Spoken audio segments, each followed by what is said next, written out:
Well, because life happens. These aren't water droplets on the phone.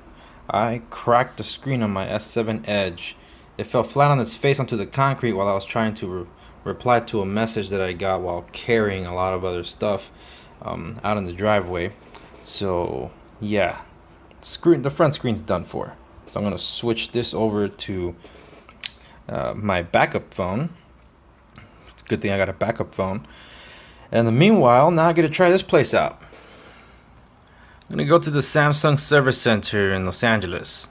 So I get to share my experiences once I get this thing resolved there. I heard mixed reviews, but hey, it's better than mailing it. If I can get it done in one day, I will. We'll see how it goes.